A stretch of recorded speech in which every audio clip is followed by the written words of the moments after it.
চলছে ভারত পাকিস্তান যুদ্ধ। সমস্ত ইউটিউব জুড়ে ভারত এবং পাকিস্তানের যুদ্ধ নিয়ে রিপোর্ট।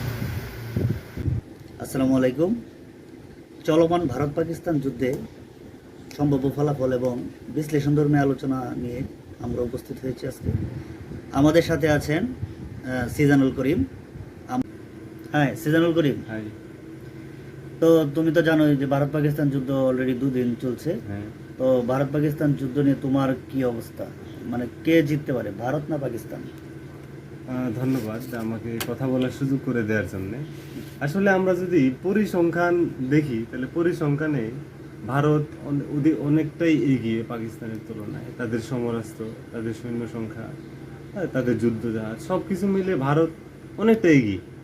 কিন্তু আসলে অনেক সময় পরিসংখ্যানই একটা যুদ্ধের ফলাফল নির্ধারণ করতে পারে না। আর অনেকগুলা প্রক্রিয়া আছে, ওই সবগুলা যদি আমরা বিচার বিশ্লেষণ করি, যেমন আমরা উদাহরণস্বরূপ আনতে পারি যে ভারতের অভ্যন্তরীণ অবস্থা।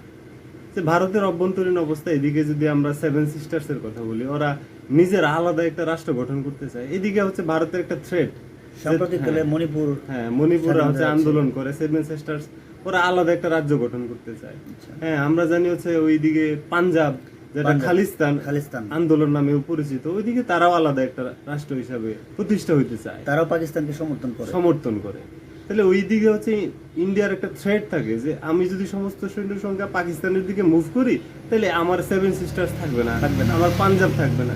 তাহলে ভারতের অভ্যন্তরে একটা বিশাল থ্রেট থাকে। এই মুহূর্তে বাংলাদেশের সাথেও ভারতের। আর যদি আমরা যদি প্রতিবেশী দেশগুলোর দিকে লক্ষ্য করি, আমরা যদি চীনের দিকে লক্ষ্য করি, বড় একটা প্রতিবেশী, শক্তিশালী প্রতিবেশী, তারা অরুণাচল প্রদেশের কিছু অংশ তাদের নিজেদের বলে দাবি করে। অন্যদিকে তো সিজান, যুদ্ধ তো 2 দিন গড়ালো, কার ক্ষতি বেশি হয়েছে বলে তোমার মনে হয়? আমরা যদি মোটা দাগে যুদ্ধকে পর্যবেক্ষণ করি, তাহলে আমরা দেখি যে ভারতের ক্ষতির পরিমাণ অনেক বেশি।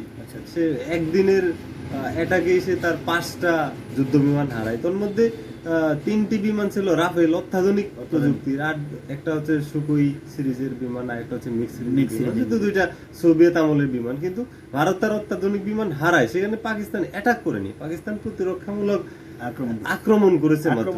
হ্যাঁ, শুধু আক্রমণ ফিরাইছে শুধুমাত্র।